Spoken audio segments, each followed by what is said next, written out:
గ్రహించగలరని ఈ లైవ్ లో కూడా ఎవరైతే వింటున్నారో చూస్తున్నారో వారందరినీ కూడా దర్శించగలరని ఈ సమయం ఇచ్చినందుకు వందనాలు చెల్లిస్తూ ఘనత మహిమ ప్రభావం మీకు ఆరోపించుకుంటూ యేసుక్రీస్తు వారి నామంలో ప్రార్థన చేసి వేడుకుంటున్నాము తండ్రి, ఆమేన్.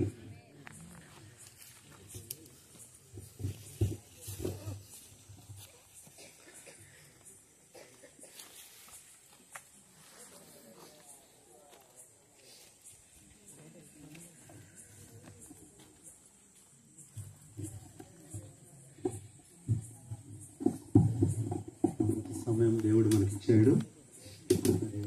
ఎలా ఉందంటే ఇంతమందిని చూస్తుంటే క్రిస్మస్ పండుగలాగా ఉంది. దేవుడు చేసిన కార్యాలకై అది మనకి ఎప్పుడు కూడా ఏంటి చెప్పండి, ఒక పండగే. మీరు ఏమనుకుంటారంటే నీకేంటయ్యా ఫ్యాన్ ఉంది పక్కన, నీకు పండగే, నాకేమో చెవుడు వస్తుందా? దేవుని వాక్యంలో నుంచి మరి రోజున అమ్మ రాధమ్మ గారి సాక్ష్యం మనం విన్నాం. ఎక్కడికి వచ్చిందమ్మా? స్టూడెంట్ లాగా వచ్చింది అందరి మధ్యలో. నిజంగా ఎలాంటి పరిస్థితిలో నుంచి దేవుడు లేవనెత్తాడు, కాపాడాడు. నేను కూడా ఆ పరిస్థితిలో వచ్చాను. నేను వచ్చినప్పుడు నిజంగా చాలా వేదనలో, చాలా బాధలో ఉంది. కానీ ఈరోజు ఎంత హుషారుగా ఉందంటే మేము రాగానే పలకరించి టిఫిన్ చేశారా అని అడగటం, టీ తాగారా అని అడగటం. దేవుడు చేసే కార్యాలు ఎలా ఉంటాయంటే ఉన్నవి లేనట్లు చేస్తాడు, లేనివి కొంచెం సౌండ్ పెట్టండి, లేనివి ఉన్నట్లు చేస్తాడు. అందుకని ఈ రోజున దేవుని వాక్యంలో నుంచి మరొక మాటను మనం జ్ఞాపకం చేసుకుందాం. మరి రాత్రి కూడికి వచ్చిన మీరందరూ కూడా మరి ఏ పరిస్థితిలో వచ్చినా మరి దేవుని వాక్యం మనకిచ్చే హామీ ఏంటంటే నువ్వు ఏ పరిస్థితిలో వచ్చినా నీ పరిస్థితిని ఆయన మార్చి పంపగలడు. నువ్వు ఎలాంటి వేదనలో, బాధలో, దుఃఖంలో, ఇందాక అందుకని ఆ పాట పాడుతూ వచ్చాం. దేవుని వాక్యం ఏం చేస్తుందంట? వేదనలో, బాధలో, దుఃఖంలో మనల్ని ఏం చేస్తుందంట?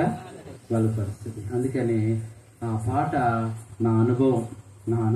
నేను చాలా సంవత్సరాలు ప్రార్థన చేసుకున్నా, ప్రభువా ఒక్క బైబిల్ పాట నాకు ఒకటి ప్రభువా అంటే ఈ పాట ఇచ్చాడు. ఎంతో నాకు ఆదరణతో మరి దేవుడు ఇచ్చిన ఆ పాట అన్నమాట. పాడదామా? వేదనలో,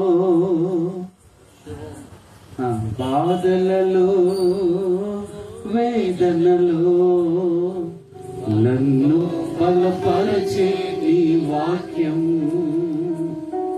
అనుదినము, అనుక్షణము నన్ను నడిపించే నీ వాక్యం.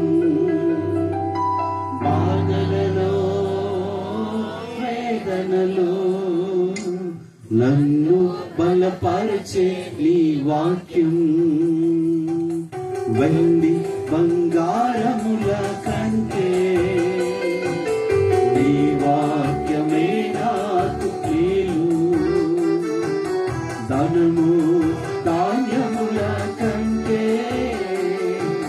నీ వాక్యమే నాకు చాలు. వెండి బంగారముల కంటే నీ వాక్యమే నాకు మేలు. ధనము ధాన్యముల కంటే నీ వాక్యమే నాకు చాలు. అనుదినము, అనుక్షణము నన్ను నడిపించే నీ వాక్యం.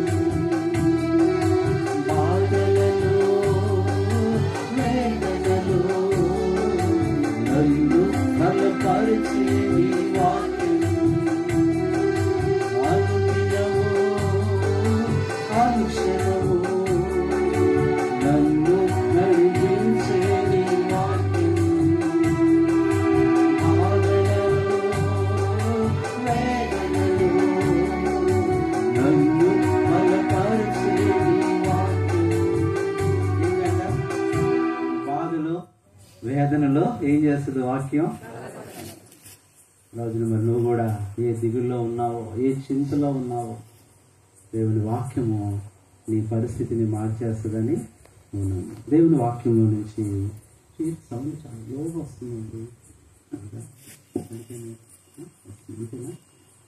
దేవుని వాక్యంలో నుంచి చూడండి, ఒక సందర్భాన్ని మనము జ్ఞాపకం చేసుకుందాం. లూకాసు వార్త 4వ అధ్యాయము. లూకాసు వార్త 4వ అధ్యాయము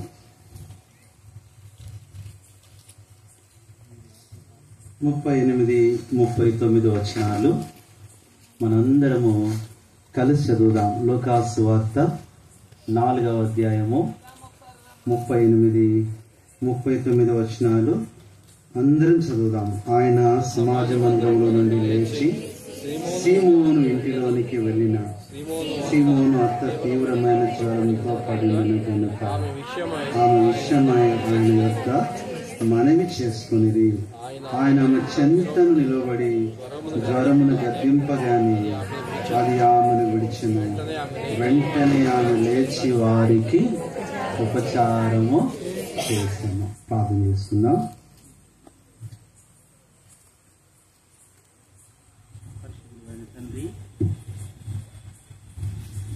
ప్రేమ కలిగిన ప్రభువా, నమ్మకమైన దేవా, యేసుక్రీస్తు నామంలో వందనాలు చెల్లిస్తూ ఈ రాష్ట్రాలు మా ప్రియ తల్లి గారు రాధమ్మ గారు ఎంత గొప్ప సాక్షిగా ఈరోజు నిలబెట్టుకున్నారు.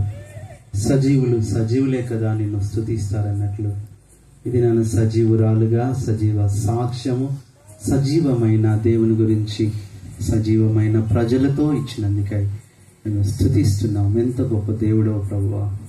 ఆమె జీవితంలోనే కాదు, మా అందరి జీవితంలో మీరు చేసిన కార్యాలకై మేమందరం కలిసి కూడుకొని నీకు కృతజ్ఞతలు చెల్లించుకుంటున్నాం. బేతేలును ఆధారం చేసుకొని ఈ దినము జరిగించిన స్వార్థ కొరకాయ ప్రభా, తర్వాత జరిగిస్తున్న ఈ ప్రత్యేక కూడిక కొరకే వందనాలు చెల్లిస్తున్నాం.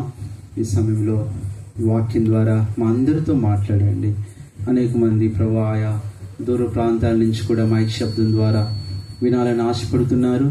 అందరి హృదయాలు ఎరిగిన దేవుడవు. ఎవరు ఏ దుఃఖంలో, వేదనలో, బాధలో ఉన్నారో ప్రభా, దయచేసి ఈ వాక్యం ద్వారా ప్రతి ఒక్కరిని దర్శించి సంధించి మాట్లాడి మహిమ పొందమని కృతజ్ఞతాస్తుతులతో యేసు నామములో ప్రార్థిస్తున్నాము తండ్రి, ఆమేన్.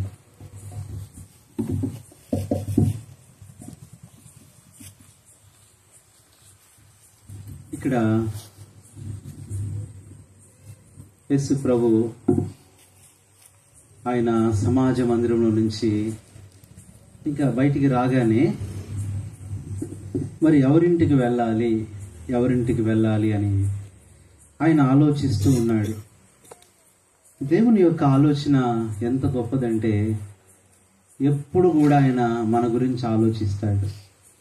ఎవరు అవసరతలో ఉన్నారు, ఎవరు ఇరుకులో ఉన్నారు, ఎవరు ఏ పరిస్థితిలో ఉన్నాడో ఆయన ఆలోచిస్తాడు. అప్పుడు వెంటనే ఆయన ఎవరింటికి వెళ్ళాడంట చెప్పండి, చదవండి, ఆ మాట చదవండి. లూకాసు వార్త 4:38 చదవండి. అది సమాజ మందిరంలో నుండి లేచి ఎక్కడికి వెళ్ళాడు? సీమోను ఇంట్లోకి వెళ్ళాడు. యేసు ప్రభు ఏదన్నా ఇంట్లోకి వచ్చాడంటే ఆ ఇల్లు మారిపోతుంది. ఆయన జక్క ఇంట్లోకి వెళ్ళాడు, ఆయన మరియ ఇంట్లోకి వెళ్ళాడు, ఆయన కుష్ఠరోగి అయిన సీమోన్ ఇంట్లోకి వెళ్ళాడు, శిష్యుడైన సీమోన్ ఇంట్లోకి ఏ ఇంట్లోకి వెళ్ళాడో, యాయిరింట్లోకి వెళ్ళాడు. ఆయన ఏ ఇంట్లోకి వెళ్తే ఆ ఇల్లు మారిపోతుంది. ఒక ఇంట్లో స్వస్థత, ఒక ఇంట్లో నెమ్మది, ఒక ఇంట్లో జీవం, ఒక ఇంట్లో రక్షణ, ఒక ఇంట్లో శక్తి. ఇలాగ ప్రతి ఇల్లు కూడా ఏమైపోతుంది. అందుకని ఒక మాట చెప్పిన, నీ ఇంట్లో కూడా ఏ సమస్య ఉందో, నీ ఇంట్లో ఏ బాధ ఉందో ఈ రాత్రి ఎవరిని తీసుకెళ్ళాలి ఇంటికి చెప్పండి? ఇంటికి ఎవరిని? యేసు ప్రభుని నువ్వు తీసుకెళ్ళు. అందుకని ప్రభువుకు తెలుసు ఏ ఇంట్లో వాళ్ళు సమస్యలో ఉన్నారు, ఏ ఇంట్లో వాళ్ళు బాధలో ఉన్నారు. దేవుడికి తెలుసండి, ఆయన పంపిస్తాడు.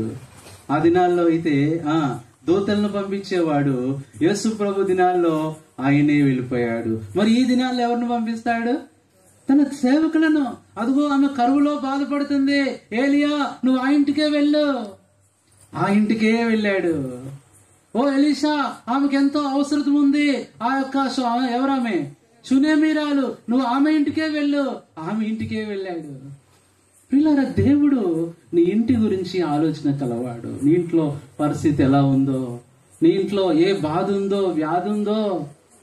మా విజయవాడలో రాజరాజేశ్వరిపేట అని ఒక ప్రాంతం ఉంది.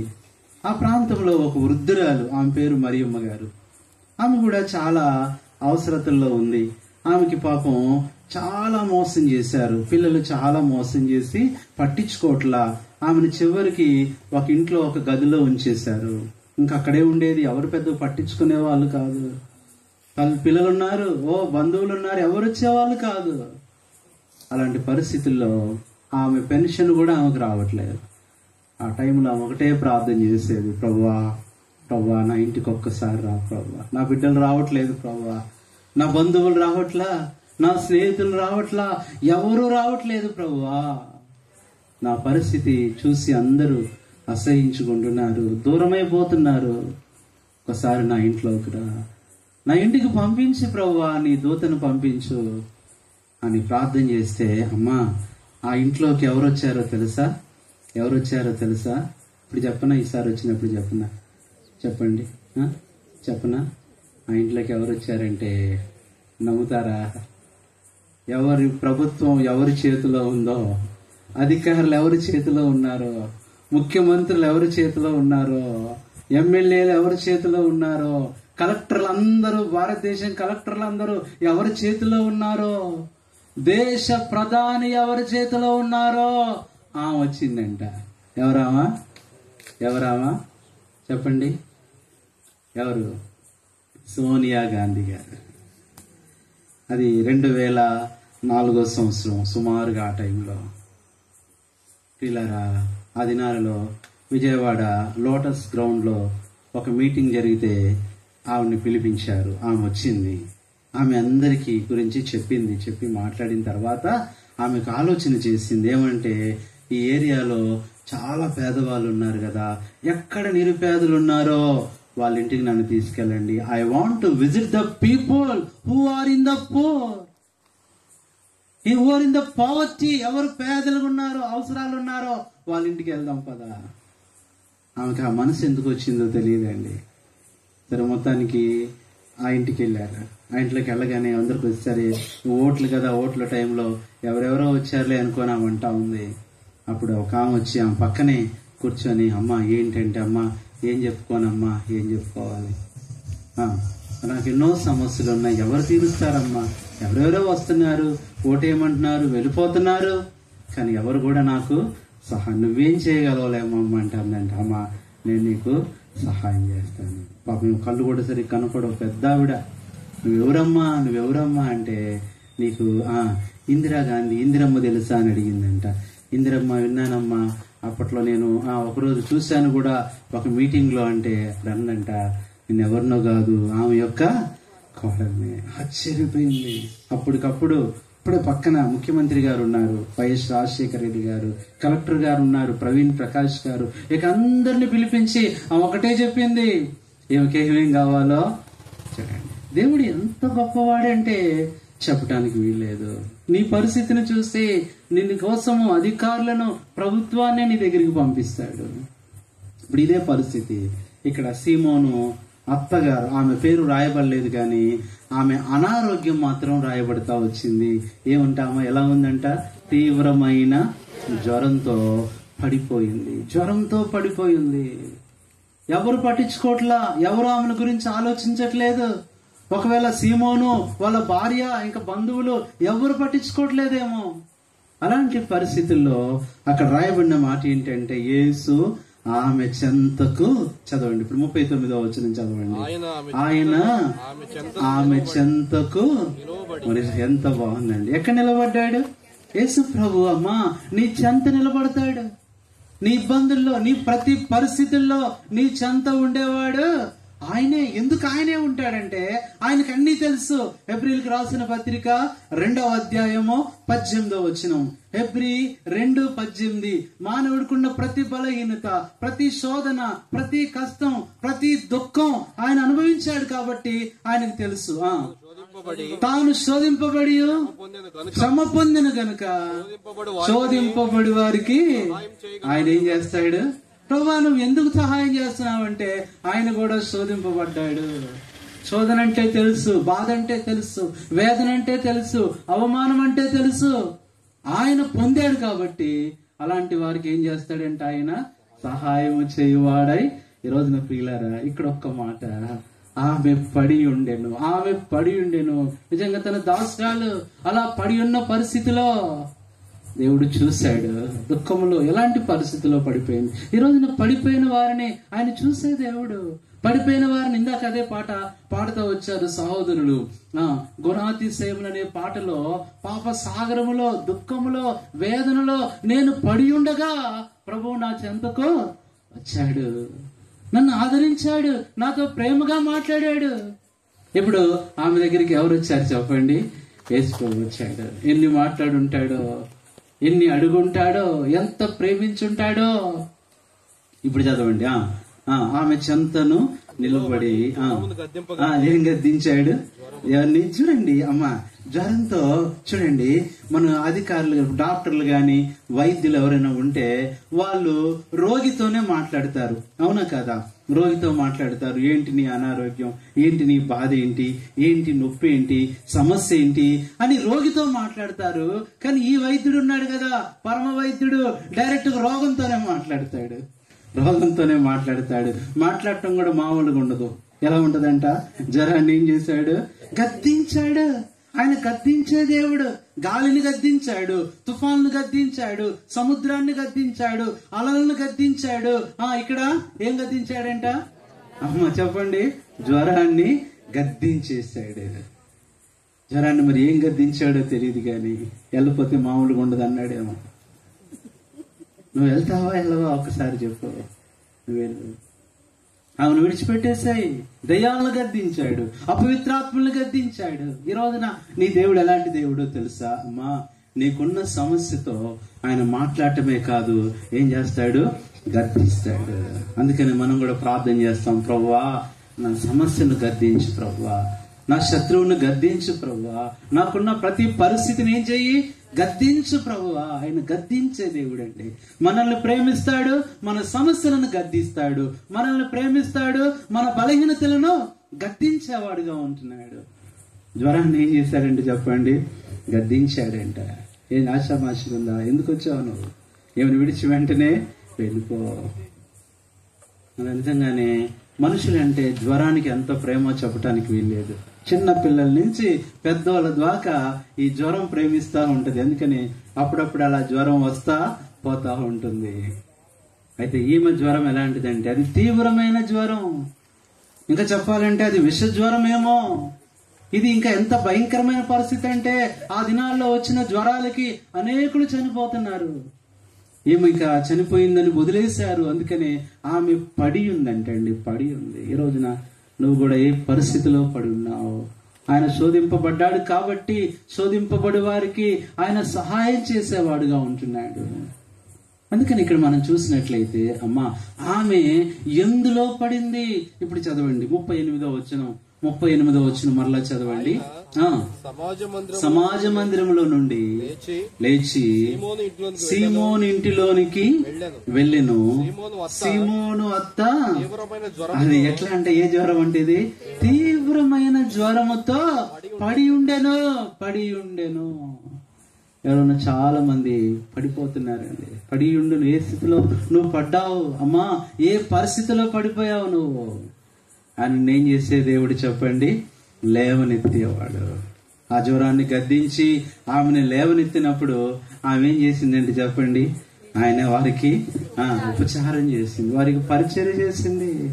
దేవుడు ఆమె మరలా ఆరోగ్యం ఇచ్చాడు, మరలా శక్తి ఇచ్చాడు, కోల్పోయిన వాటన్నిటినీ తిరిగి ఇచ్చేవాడు.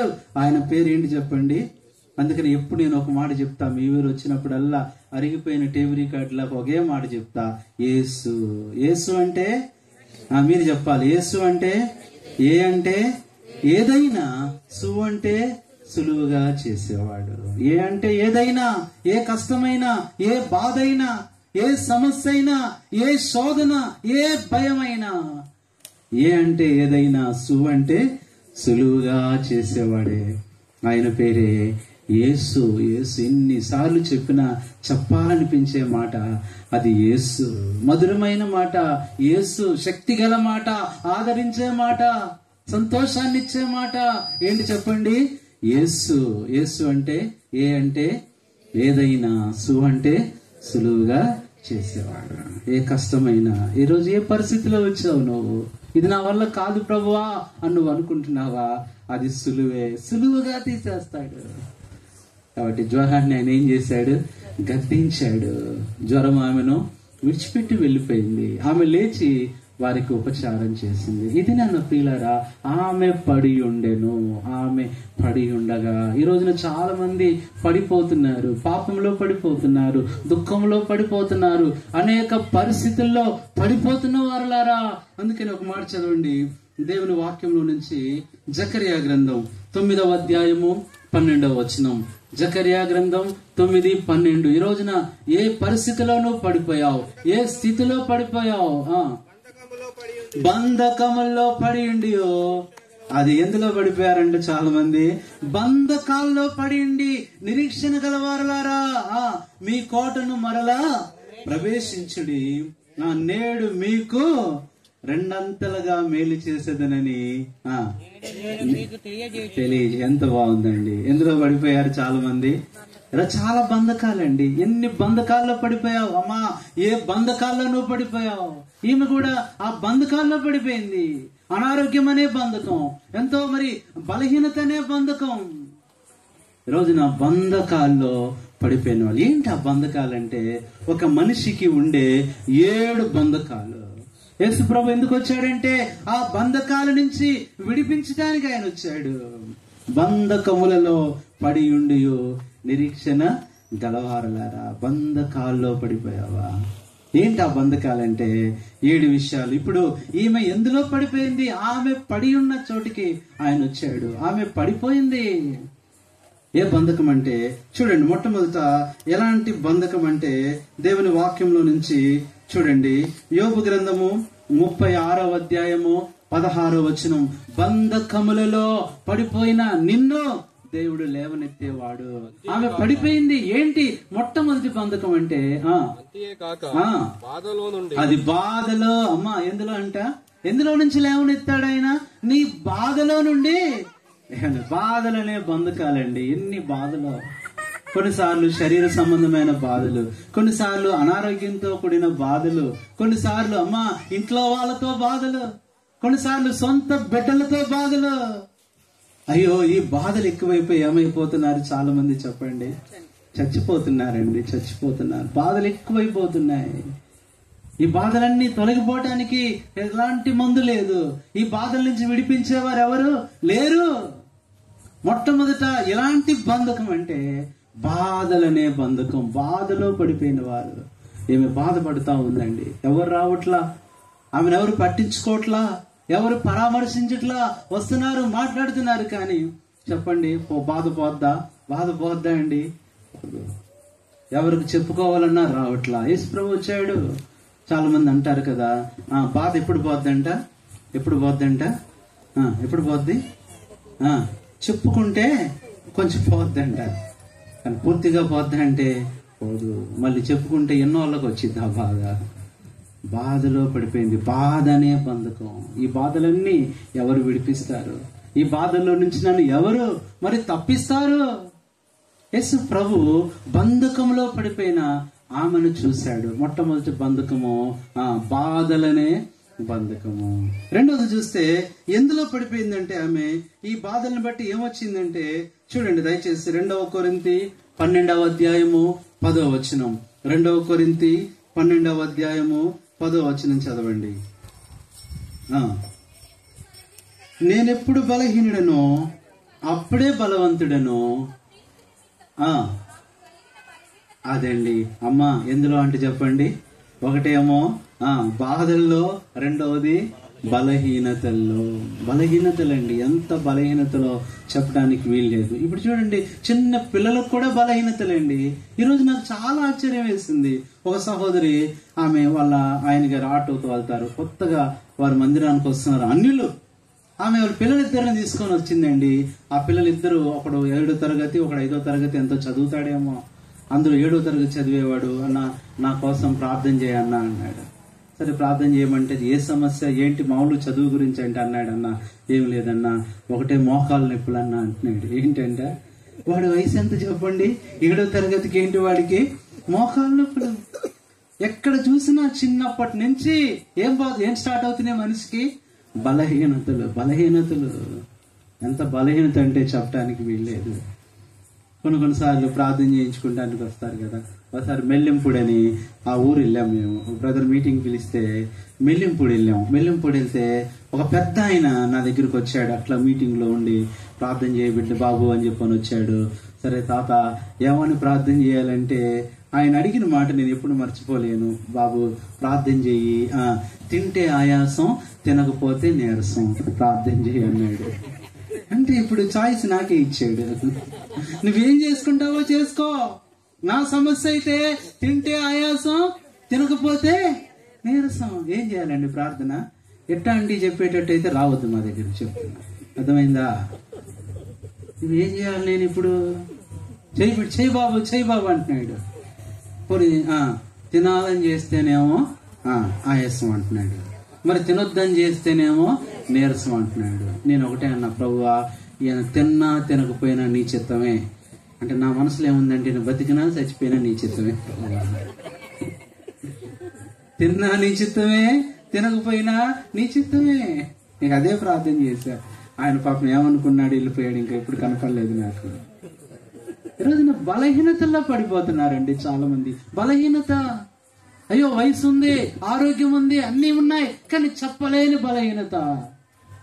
రోజున అమ్మ గుర్తుపెట్టుకోండి, మనం ఎంతో ఆరోగ్యంగా ఉండి చక్కగా ఆ రోజు ముగించుకొని రాత్రి మనం పడుకుంటాం కదా, తిరిగి లేచిన దాకా డౌటే తెలుసా. నువ్వు తిరిగి ఆరోగ్యంగా లేస్తున్నావంటే అది దేవుని కృపే.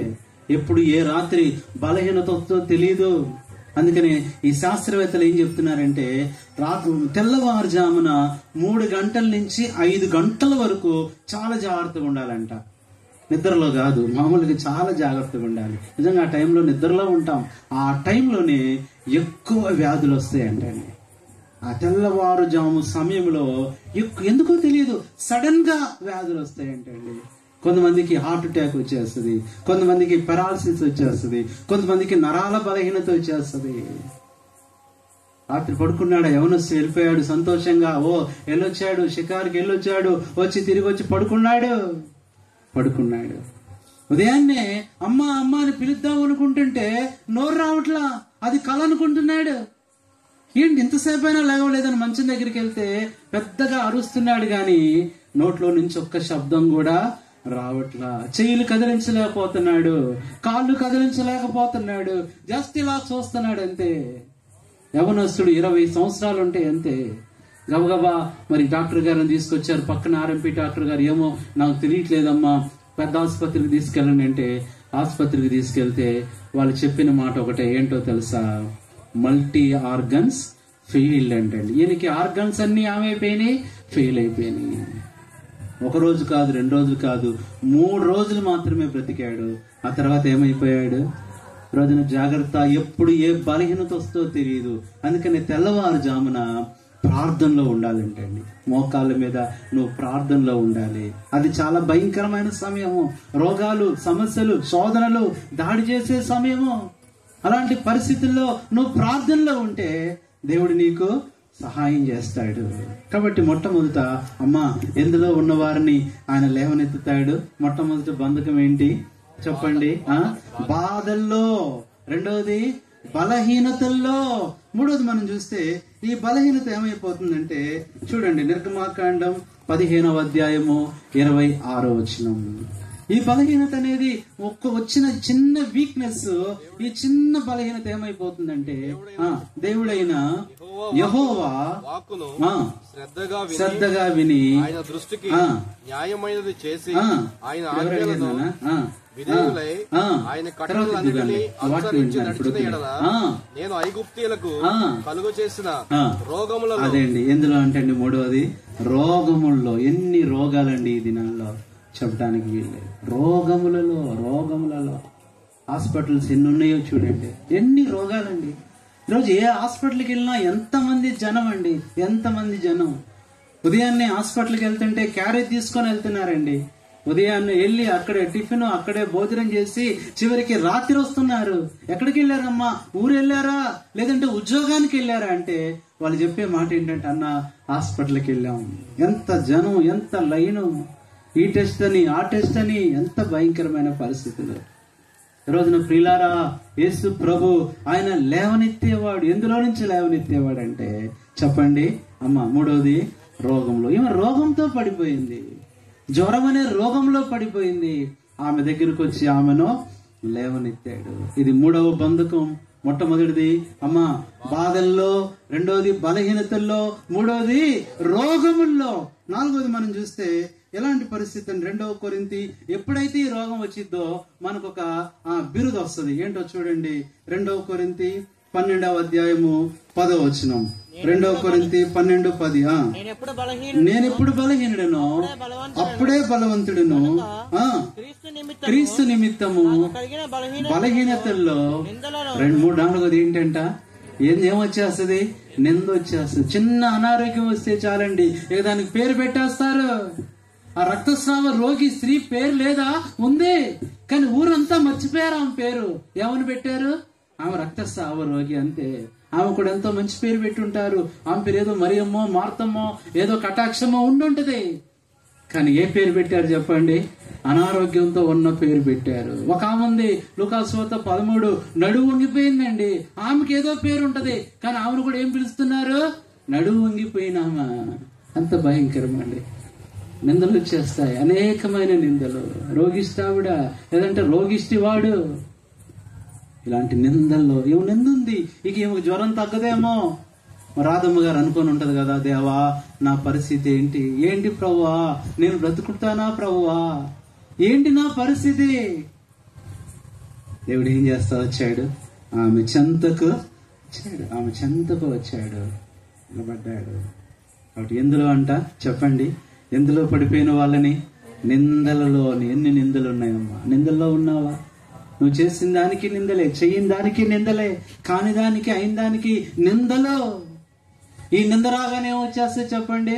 అవమానం వచ్చేస్తుంది. ఇది 4వది.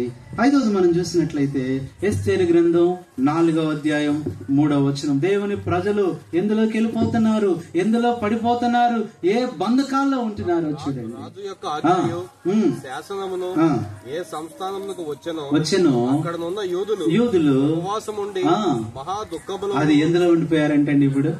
అందరు చెప్పండి, ఎందులో పడిపోయారు ప్రజలు? దుఃఖములో. మామూలు దుఃఖమా? అది మహా దుఃఖం. ఏ దుఃఖం అంటే అది మహా దుఃఖంలో మునిగిపోయారు, మహా దుఃఖంలో పడిపోయారు. ఈరోజు అమ్మ దుఃఖంలో ఉన్నావా? ఏడుస్తూ పొద్దున ఏడిపే, రాత్రి ఏడిపే. రాత్రి బాగుంటది అనుకుంటే మళ్ళీ రాత్రి ఏడిపే. సరే పగల బాగుంటది అంటే పగలు ఏడిపే. దుఃఖకరమైన పరిస్థితులు, కన్నీటికి అసలు కట్టుండట్లేదు. ఇలాంటి పరిస్థితుల్లో ఉన్న వారిని కూడా ఏం చేస్తాడు ఆయన? లేవనెత్తేవాడిగా ఉంటున్నాడు. ఈరోజు నీ దుఃఖంలోనే నువ్వు ఉన్నట్లయితే ప్రియ సహోదరి సహోదరుడా, ఆయన నీ దుఃఖంలో నుంచి నిన్ను లేవనెత్తే దేవుడు. అందుకనే అంటాడు దావీదు అంటాడు, ప్రభువా నా దుఃఖం నీకు తెలిసే ఉన్నది, ప్రతి రాత్రి నేనేం చేస్తున్నాను? కన్నీరు విడిచిచున్నాను. నా కన్నీటితో నా పడక కొట్టుకొని పోవచ్చున్నది ప్రభువా. నా దుఃఖములు నీకు తెలిసే ఉన్నవి ప్రభువా. నా కన్నీరు నీ చెంతకు రానివ్వు ప్రభువా.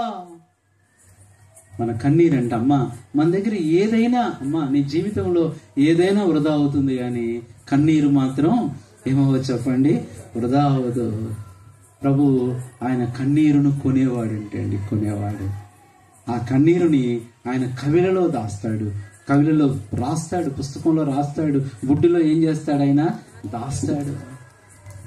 నీ కన్నీరు వ్యర్థం కాదు. దుఃఖపడుతున్నావా? నీకున్న పరిస్థితిని బట్టి దుఃఖపడుతున్నావా? నీకున్న అవమానాలను బట్టి దుఃఖపడుతున్నావా? నీ వేదనలో దుఃఖపడుతున్నావా? ఆయన దుఃఖంలో పడి ఉన్న వారిని ఏం చేస్తాడు చెప్పండి అమ్మ? ఏం చేస్తాడు? లేవనెత్తే దేవుడు. ఇదన్నో చెప్పండి, ఎన్నోది? 5వది. మరి ఎంత దుఃఖపడి ఉంటుంది తల్లి. మరి దుఃఖము ఏం ప్రభువా, నా పరిస్థితి ఏంటి, ఏం చేయాలి? ఈరోజు హాస్పిటల్కి వెళ్ళారంటే తిరిగి వచ్చే గ్యారంటీ ఉందా అమ్మా? తిరిగి వచ్చే గ్యారంటీ ఉందా? లేదు. చూడండి, పిల్లల పరీక్షలేమో కానీ ఈ పెద్దవాళ్ళు ఎవరికైనా బాగోపోతే ఆ ముందు ఏమంటున్నారు చెప్పండి? హాస్పిటల్కి వెళ్ళగానే ఏమంటారు? పరీక్షలు. చిన్నప్పుడు పరీక్షలు, ఇప్పుడు పరీక్షలే. ఆ పరీక్షలు అంటే ఫెయిల్ అయినా పాస్ అయినా పెద్ద కష్టం ఉండదు. కానీ ఇది అది కాదు, ఒక్కసారి ఫెయిల్ అయ్యామా చెప్పండి. ఇంకా చెప్పాలంటే ఆ పరీక్షల్లో మన స్కూల్ పరీక్షల్లో పాస్ అయితేనే బెస్ట్, కర్మ ఫెయిల్ అయితే బాగా. ఇందులో ఫెయిల్ అనమాట, అంటే పాజిటివ్ అని వచ్చిందా ఇంక అయిపోయినట్లే. అదే పాపం ఒక ఆయన హాస్పిటల్కి వెళ్ళాడంట. వెళ్తే అయ్యా రేపురా నీకు రక్త పరీక్ష వేస్తానన్నాడంట. పాపం ఈయన వెళ్ళి పుస్తకాల షాప్కి వెళ్ళాడంట. అయ్యా రేపు పరీక్ష ఉంది, ఒక పుస్తకం ఉండయ్యా, డాక్టర్ గారు పరీక్ష పెడతా అన్నారు. ఏ పరీక్ష అంటే రక్త పరీక్ష అయ్యా అన్నాడు. అది కూడా పరీక్ష రాసేది అనుకుంటున్నాడు పాపం ఆయన. ఫస్ట్ టైం వెళ్ళాడు. చూసారా, కొన్నిసార్లు ఈ కరెంటు కూడా పరీక్ష మనకి. కృంగియున్న వేళలో పైకి లేవనెత్తితివి, పైకి లేవనెత్తితివి.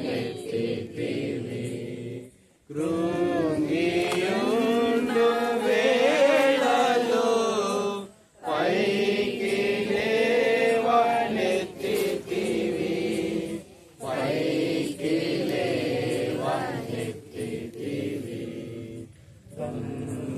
పరచు సైతాను గెలిచి విజయమిచ్చితివి.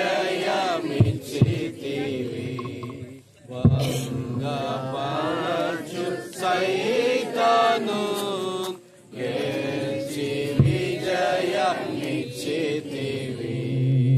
నమ్మకమైన నా ప్రభు నిన్నునే స్తుతింతును, నిన్నునే స్తుతింతును.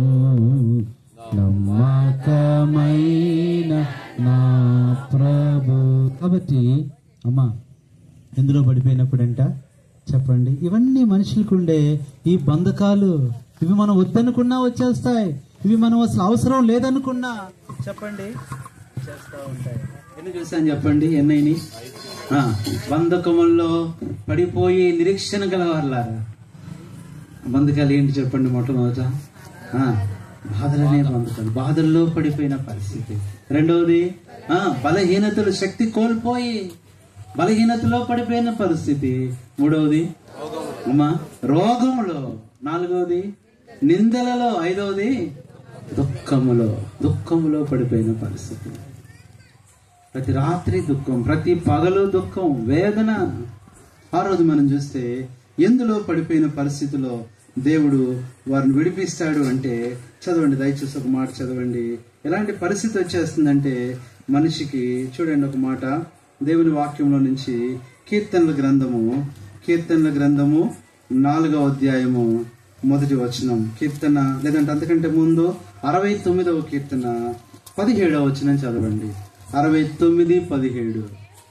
అని సేవకునికి విముఖుడవై ఉండకము. అమ్మ ఎందులో పడిపోతున్నారు చాలా మంది? ఇప్పుడు ఇబ్బందులు వచ్చేస్తున్నాయి. ఈ బలహీనతలను బట్టి, ఈ రోగాలను బట్టి, ఈ అనారోగ్యాలను బట్టి, ఈ నిందలను బట్టి ఏమొస్తున్నాయి? ఇబ్బందులో పడిపోయావు అమ్మా. ఏ ఇబ్బందుల్లో ఉన్నావు నువ్వు? ఏ ఇబ్బందిలో పడిపోయావు? నీ ఇబ్బందులన్నీ కూడా ఎరిగిన వాడు. నీ ఇబ్బందులను ఏం చేస్తాడు ఆయన? తీసివేసేవాడు ఉంటున్నాడు. ఆ రోజు ఇప్పుడు ఎన్ని ఇబ్బందులండి. ఇబ్బందులు అంటే ఏంటి చెప్పండి? ఇబ్బంది లేని వాళ్ళు ఎవరిని ఉన్నారా? అనేకమైన ఇబ్బందులు, ఎన్నో ఇబ్బందులు, ఆరోగ్యపరమైన ఇబ్బందులు, అంతేనా, ఆర్థికపరమైన ఇబ్బందులు, పిల్లల విషయమై ఇబ్బందులు, అనేక ఇబ్బందులు అండి. ఇబ్బందుల్లో పడిపోయిన వారిని ఏం చేస్తాడు ఆయన? అమ్మా లేవనెత్తేవాడు ఉన్నాడు. యేసు ప్రభు నీ చెంతకు వచ్చే దేవుడు. నువ్వు ఏ పరిస్థితిలో ఉన్నా నీ దగ్గరకు వస్తాడు. ఇదన్నా చెప్పండి. జాగ్రత్త, ఏ ఇబ్బందిలో ఉన్నావు, నీ ఇబ్బంది నిన్ను నష్టపరచకముందే, నీ ఇబ్బంది నిన్ను నాశనం చేయకముందే, ఇబ్బందిలో దేవునికి మొరపెట్టు, ఇబ్బందిలో ఆయనకు ప్రార్థన చేయి, ఇబ్బందిలో ఆయన ఒకసారి పిలువు. ప్రభువా నా ఇబ్బందిలో ఉన్నాను ప్రభువా, నా దగ్గరికి రా ప్రభువా. ఇదన్నో చెప్పండి.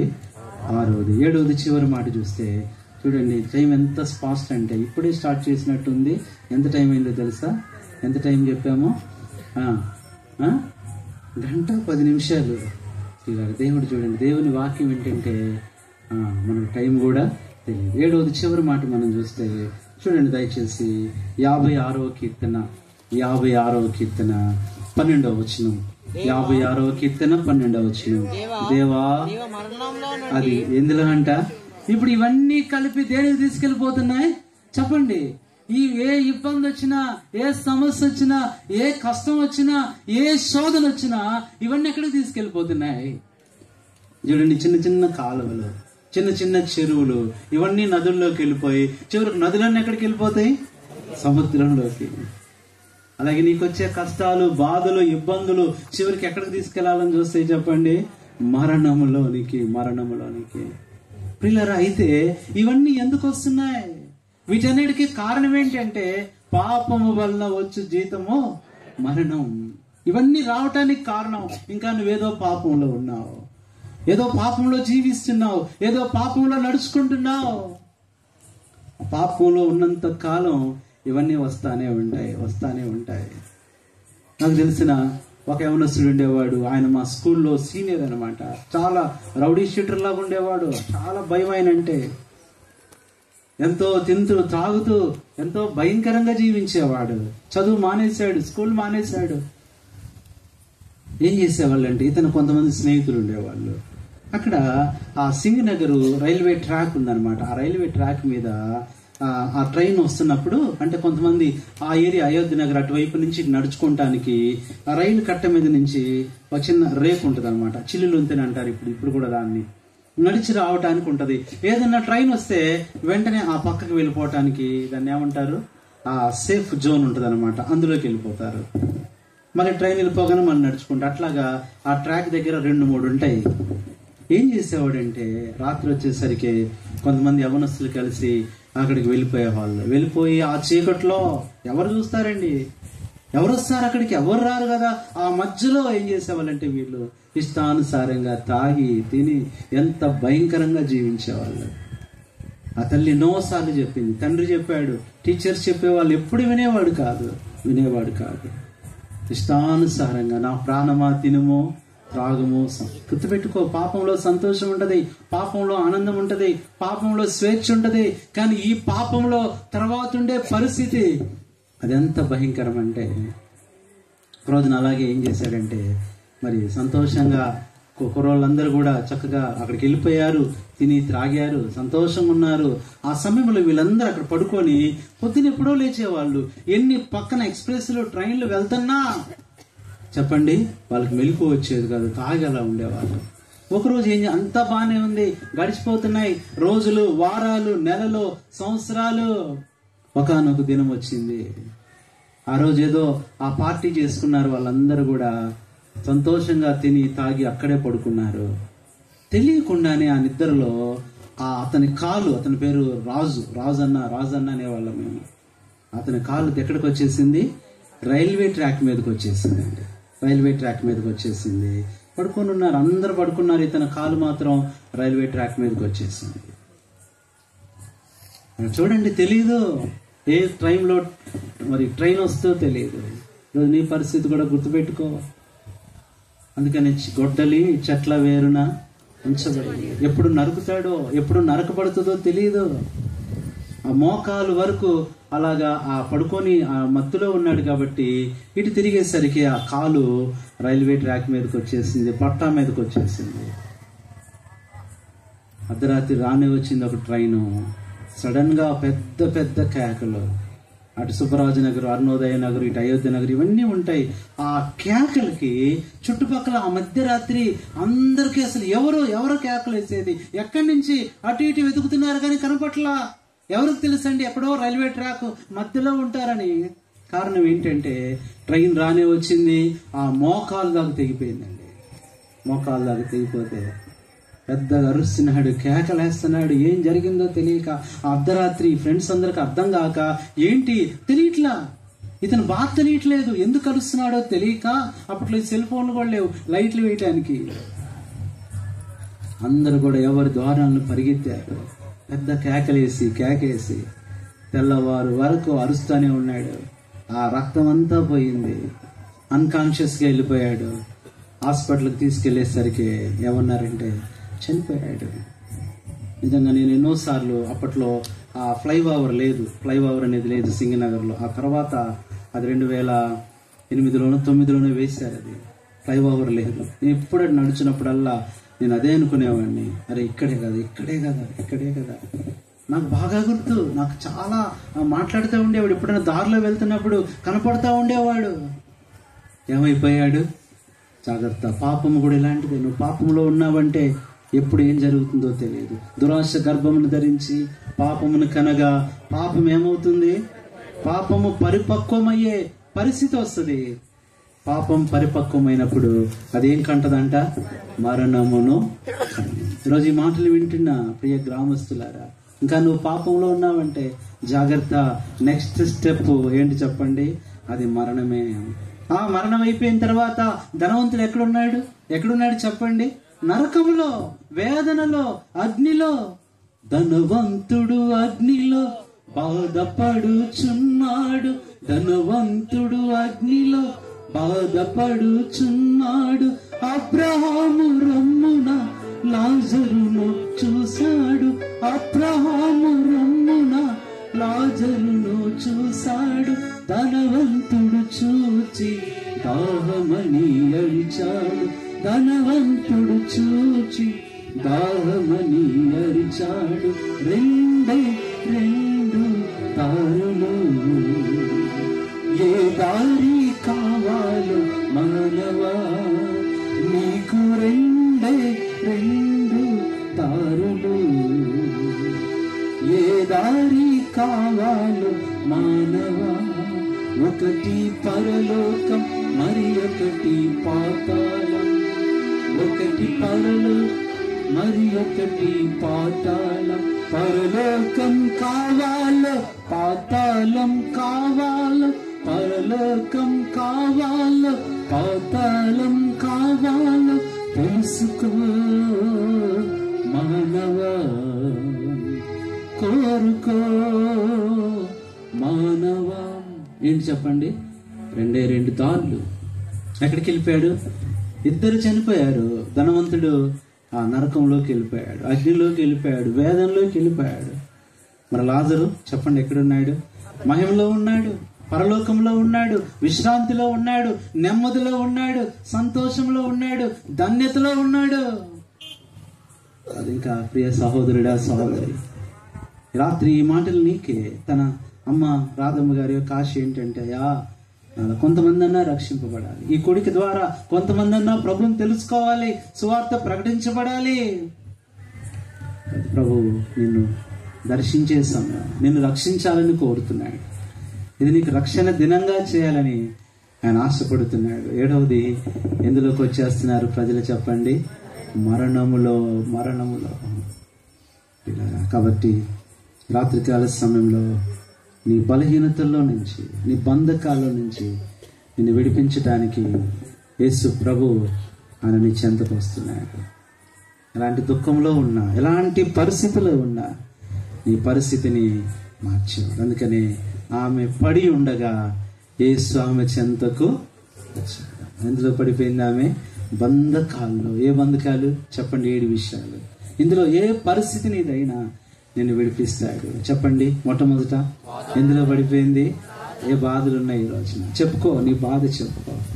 రక్తస్రావ స్త్రీ తన బాధంతా ప్రభువుకు చెప్పిందంట, తన సంగతి అంతా చెప్పింది. ప్రభువా, ఇన్ని ఉన్నాయ్యా నాకు బాధలు. బాధల్లో పడి ఉన్నావా?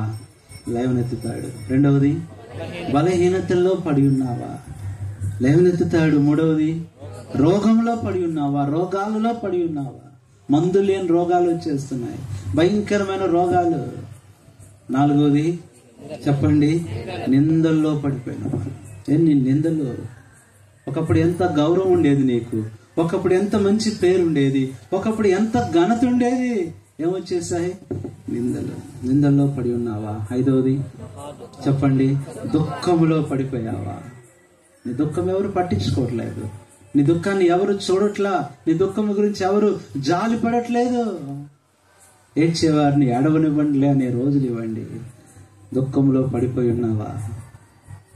ఆరోది చెప్పండి, ఇబ్బందిలో పడిపోయావు. ఇబ్బందులు. ఇప్పుడు పిల్లలకు కూడా ఇబ్బందులు.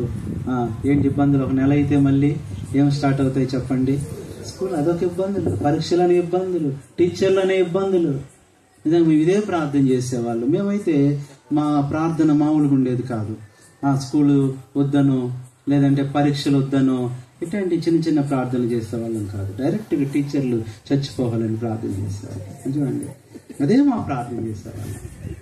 మాకెవరన్నా హోంవర్క్ ఇచ్చిందా, ఆ టీచర్ కోసం ప్రార్థన చేసేవాళ్ళం.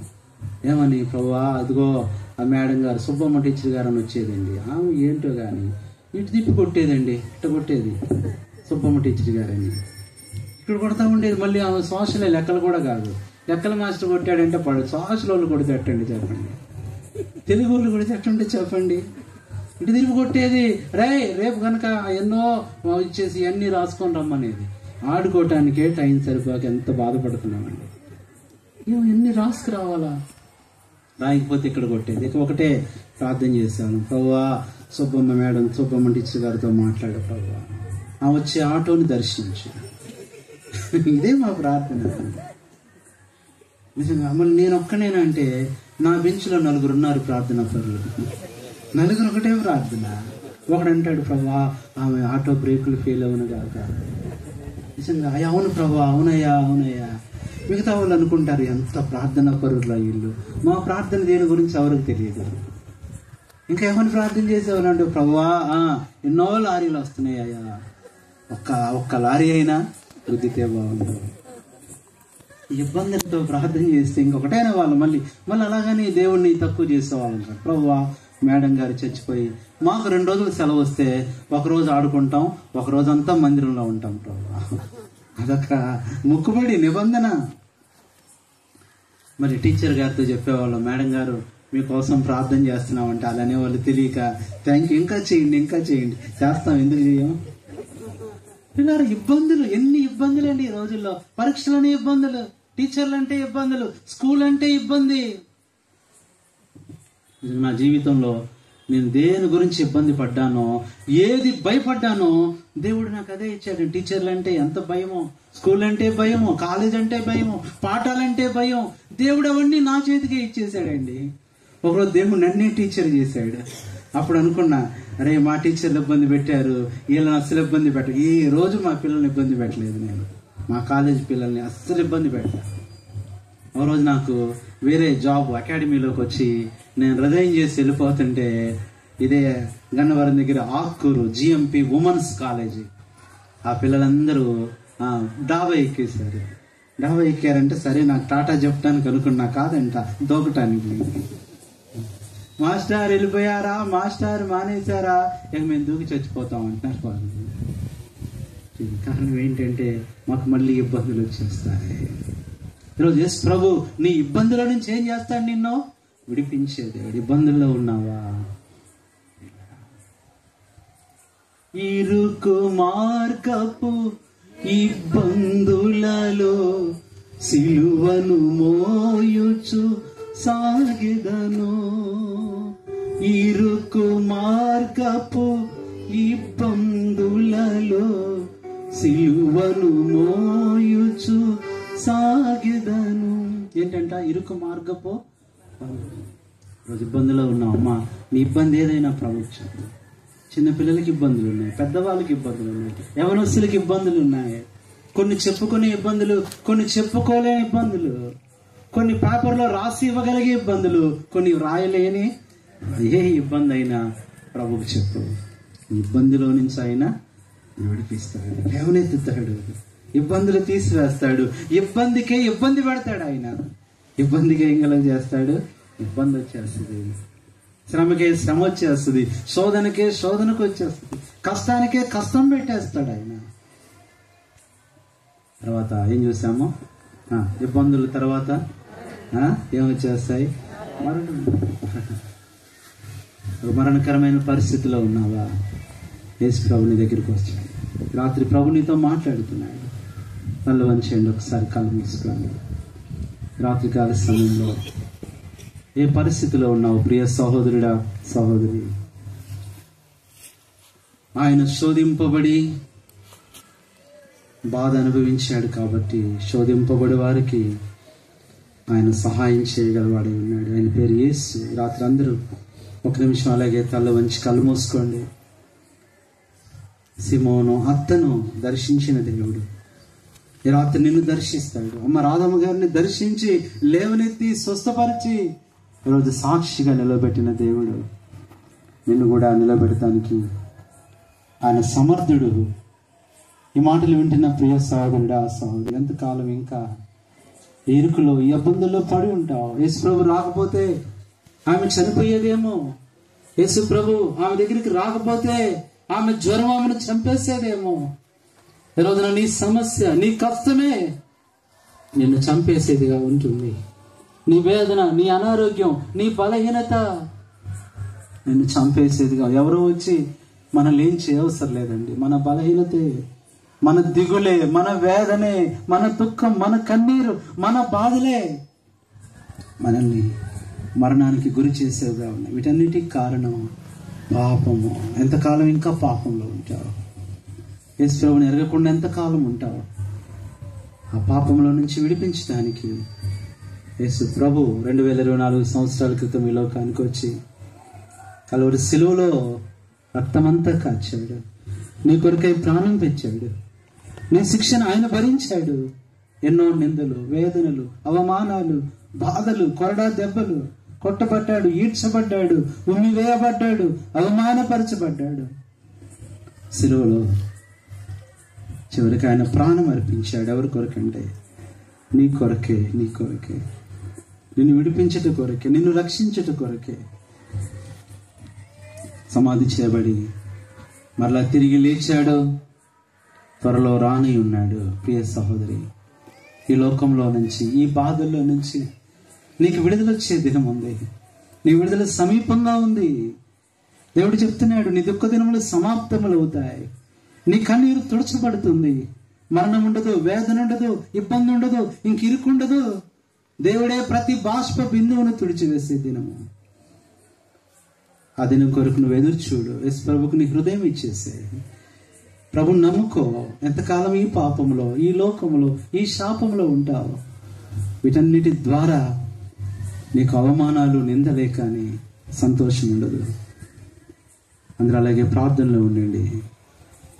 ఒక చిన్న తీర్మానం చేసుకో. యేసు ప్రభువా, పేతురు అతి దగ్గరికి వచ్చిన దేవుడవు, నా దగ్గరికి రా ప్రభువా, నా చెంతకు రా ప్రభువా, నన్ను దర్శించు ప్రభువా, నాతో మాట్లాడు ప్రభువా, నా బలహీనతను గద్దించు ప్రభువా, నా సమస్యను గద్దించు, నాకున్న కష్టంను గద్దించు ప్రభువా. నేను ఎన్నిసార్లు గద్దించినా పోవట్లేదు ప్రభువా, నువ్వు గద్దించు. ఆయన సిద్ధంగా ఉన్నాడు. నీ పక్షాన నిన్ను ప్రేమించి నీకు విరోధంగా ఉన్న ప్రతి పరిస్థితిని ఆయన గద్దిస్తాడు. గాలి తుఫాన్లను గద్దించిన దేవుడు, సముద్రాన్ని గద్దించిన దేవుడు, అలలను గద్దించిన దేవుడు, ఉరుములను గద్దించిన దేవుడు, అపవిత్రాత్మలను గద్దించిన దేవుడు ఈ రోజున నీ పరిస్థితిని కూడా, నీకు విరోధంగా ఉన్న పరిస్థితిని గద్దిస్తాడు. ఏ పరిస్థితిలో ఉన్నా రాత్రి నువ్వు చేయవలసిందల్లా, ప్రభువా నా చెందుకురా, నీకు నా హృదయాన్ని ఇస్తున్నాను ప్రభు, ఇక పాపంలో కొనసాగను, ఇంకా ఈ బాధల్లో నేను కొనసాగను, నా దగ్గరికి వచ్చి నా జీవితాన్ని మార్చు. పేతురు అత్తను ప్రభు దర్శించాడు, ఆమెను లేవనెత్తాడు. ఆమె వారికి పరిచర్య, ఉపచారం చేస్తుంది. దేవుడు మరలా నీకు శక్తి ఇస్తాడు, మరలా నీకు ఆయన బలం ఇస్తాడు. దేవుడు నీకు బలము కలుగా అనుగ్రహించి నియమించున్నాడు. రాత్రి లాంటి పరిస్థితిలో నువ్వు ఉంటే అమ్మ అందరూ అలాగే ప్రార్థనలో ఉండండి. రాత్రి కూడిక నీ కొరకే, నీ మేలు కొరకే దేవుడు నీ రక్షణ కొరకే ఏర్పాటు చేశాడు. నువ్వెవరైనా సరే రాత్రి ఒక చిన్న తీర్మానం చేసుకో, ప్రభువా నా చెంతకు రా ప్రభువా. ఇప్పుడు ఆయన నీ ఎదుటనే ఉన్నాడు, వాక్య రూపంలో ఉన్నాడు, ఆత్మ రూపంలో ఉన్నాడు. నేను దర్శించడానికి, నేను రక్షించడానికి, నేను విడిపించడానికి, నీకు సహాయం చేయటానికి ఆయన సిద్ధంగా ఉన్నాడు. నువ్వు తీర్మానం చేసుకో, యేసు ప్రభువా నన్ను దర్శించు. ఈ బాధల్లో ఉన్నాను ప్రభు, ఈ దుఃఖంలో ఉన్నా, ఈ వేదనలో, ఈ నిందల్లో, ఈ అవమానాల్లో, ఈ భయాల్లో ఉన్నాను ప్రభువా, ఈ బలహీనతల్లో ఉన్నా, నా వల్ల కావట్లేదు ప్రభువా, నన్ను విడిపించు. తీర్మానం చేసుకుంటున్నాను, నా కొరకై ప్రార్థన చేయండి అని ఎవరైతే తీర్మానం చేసుకుంటారో, ఈ బలహీనతలు, ఈ బాధలు, ఈ వేదనలు దేవుడు నన్ను విడిపించాలని నేను కోరుతున్నా, నా కొరకు ప్రార్థన చేయండి అని చెప్పడానికి ఇష్టపడితే ఒక చిన్న తీర్మానం చేసుకో. ఈ ప్రార్థన సహాయం నువ్వు కోరినట్లయితే నువ్వెవరైనా సరే అందరూ ప్రార్థనలో ఉండగా నీ కుడి హస్తాన్ని పైకి చూపించు, నీ కొరకే ప్రార్థన చేస్తాను. సహోదరి, అమ్మ, దేవుడు నిన్ను బలపరిచి నీ బలహీనత నుంచి నిన్ను విడిపించునుగాక. సహోదరుడా, దేవుడు నీ యొక్క బలహీనతలో నుంచి నేను విడిపించునుగాక. ఇంకెవరైనా ఉన్నారా అయ్యా ఈ బాధల్లో, ఈ బంధకాలమ్మా, దేవుడు నీ బంధకాల నుంచి నేను విడిపించు. సహోదరి, అమ్మా, దేవుడు నీ బాధలు, నీ యొక్క దుఃఖంలోంచి విడిపించునుగాక. ఇంకెవరైనా ఉన్నారా ఈ రాత్రికాల సమయంలో ఇలాంటి తీర్మానం చేసుకుంటే నీ కుడి హస్తాన్ని చూపించు, నీ కొరకే ప్రార్థన చేస్తాం. ఎంతకాలం ఇంకా ఈ వేదన, ఎంతకాలం ఈ బాధలు, ఎంతకాలము ఈ బలహీనతలు? ఇంకెవరైనా ఉన్నారా? ఇంకెవరైనా ఉన్నారా? సహోదరి, దేవుడు నీ కుడి హస్తాన్ని పట్టుకొనుగాక. ఇంకెవరైనా ఉంటే నీ కుడి హస్తాన్ని చూపించు. సహోదరుడా, దేవుడు నీ యొక్క బలహీనతలో నుంచి, నీ యొక్క బంధకాల నుంచి నేను విడిపించి నీకు సహాయం చేయనుగాక. ఎవరైనా ఉన్నారు ఇంకా ఈ తీర్మానం చేస్తే నీ కుడి హస్తాన్ని చూపించు. యేసు ప్రభు నీ జీవితాన్ని ఆయన మార్చాలని ఆశపడుతున్నాడు. నీ బలహీనతల కొరకై ఆయన ఎన్నో బాధలు పడ్డాడు. నీ కొరకు బలహీనుడైపోయాడు, నీ కొరకు శాపగ్రస్తుడైపోయాడు, నీ కొరకు రోగి అయిపోయాడు, దుఃఖాక్రాంతుడైపోయాడు, వ్యాధిని అనుభవించిన వానిగా మరణము పొందాడు. ఇంకెవరైనా ఉన్నారా? ఎవరైనా ఉంటే ఈ తీర్మానం చేసుకుంటే ఇక నేను పాపంలో ఉండను, నేను ప్రభువులో ఉంటా, ప్రభువా నా చెంతకురా. మీ చేతులు దించండి.